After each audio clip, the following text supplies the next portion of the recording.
रजनी को बचपन से ही पेंटिंग का बहुत शौक था। वो हमेशा से ही पेंटर बनना चाहती थी, पर उसके माँ और पिताजी ने उसको कभी भी इस चीज के लिए सपोर्ट नहीं किया और उसकी शादी नीरव से हो गई।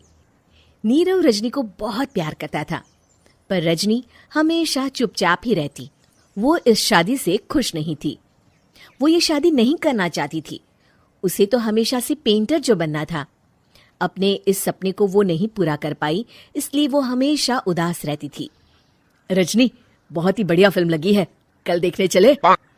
नहीं जी, कल मुझे बहुत काम है, मैं नहीं जा पाऊंगी।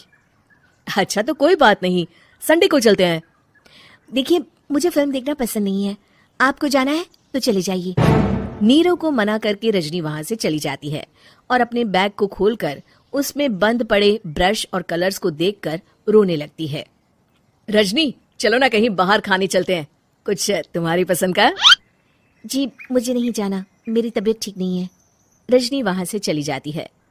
नीरव को समझ नहीं आता कि रजनी उससे इतना दूर क्यों रहती है। वो जब भी उसके साथ वक्त बिताना चाहता है, रजनी कोई ना कोई बहाना बना देती है। एक दिन घर पर कोई नहीं था। रजनी घर का सारा काम जल्दी से खत्म कर लेती है। घर पर अकेले होने के कारण वो सोचती है कि वो आज पेंटिंग करेगी। वो अपने कमरे में जाकर पेंट ब्रशेस और कलर्स निकालकर जैसे ही कलर मिक्स कर रही होती है कि दरवाजे पर बेल बज जाती है। अब कौन आ गया इस वक्त? इतनी मुश्किल से तो मुझे पेंट करने का मौका मिला है। रजनी दरवाजा खोलती है तो उसकी सास अपनी सहेलियों के साथ खड़ी होती है और सब घर के अंदर आ जाते हैं। अरे बहू, सबको शरबत बनाकर पिला दे, बाहर तो बड़ी गर्मी है। जी। रजनी पेंट ना कर पाने से उदास हो जाती है। उसे गुस्सा भी आ रहा होता है कि उसने इस शादी के लिए हाँ क्यों कह दी। वो रसोई में जा रही होती है कि उसकी सास उसे रोकती है। बहू, सबके खाने का भी इंतजाम कर लेना, आज का लंच तो ये सब यहीं करेगी। हाँ। रजनी बिना कुछ कहे रसोई में चली जाती है। सबके लिए खाना बनाती है। सब खाना खाते हैं और रजनी घड़ी देखती है कि ये सब कब जाएंगे ताकि वो अपनी पेंटिंग कर सके। जब शाम होती है तब सब चले जाते हैं अपने घर। अरे बहू, सब तेरे खाने की तो बहुत तारीफ कर रहे थे, सबको बहुत अच्छा लगा खाना। आपको मुझे सुबह बताना चाहिए था ना कि आपकी सहेलियां आ रही हैं। पता भी है कितना वक्त लगा सारा खाना बनाने में। अरे बहू, तू ऐसे कैसे बात कर रही है मुझसे? तो और कैसे बात करूं? मैं इस घर की कोई नौकरानी नहीं हूं कि इतना काम करूंगी। रजनी अपने कमरे में जाकर दरवाजा बंद कर लेती है। शाम को जब नीरव आता है तो उसकी माँ उसे पूरी घटना के बारे में बताती है। क्या रजनी ने आपसे इस तरह बात की माँ? हाँ, और पता नहीं उसे क्या हो गया है, शाम से बाहर भी नहीं आई है। मैंने तो कई बार आवाज दी, खाना भी नहीं खाया उसने। तू ही बात करके देख ले बेटा। नीरव अपने कमरे का दरवाजा खटखटाता है। रजनी, दरवाजा खोलो, मैं हूं।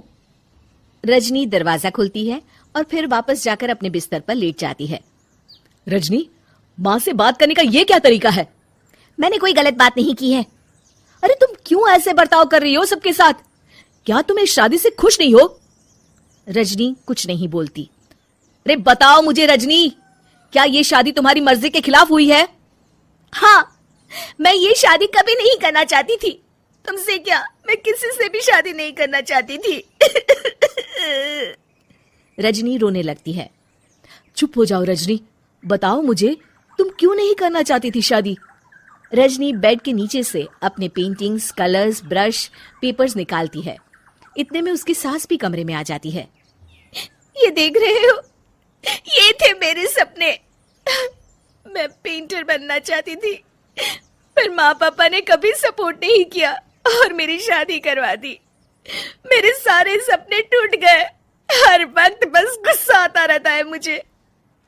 मैं जानती हूँ कि आप लोगों की इसमें कोई गलती नहीं है, पर मैं क्या करूं, मुझे समझ में नहीं आता।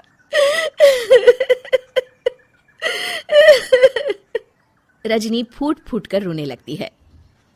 मुझे माफ कर दीजिए, आप दोनों के साथ मैं बहुत बुरा बर्ताव कर रही हूँ। अरे रजनी बेटा, चुप हो जाओ तुम। नीरव पानी लेकर आता है। ये लो पानी पियो और शांत हो जाओ। रजनी पानी पीती है और उसकी सास पेंटिंग्स देख रही होती है। अरे नीरव, हमें तो पता ही नहीं था कि हमारी बहू कलाकार है। अरे कितनी अच्छी पेंटिंग्स बनाई है देखो तो। ये वाली तो मैं अपने कमरे में ले जाऊंगी। आपको ये पेंटिंग्स अच्छी लगी? अच्छी नहीं, बहुत अच्छी लगी। और तुमने हमें बताया क्यों नहीं? तुम जब चाहे पेंटिंग कर सकती हो रजनी। हम तुम्हारे सपनों को पूरा करने में तुम्हारा पूरा साथ देंगे। हाँ बेटा, हम कला की कद्र करते हैं। हम कलाकार तो नहीं, पर मुझे गर्व है कि मेरी बहू एक कलाकार है। रजनी, नीरव और सास तीनों हंस पड़ते हैं।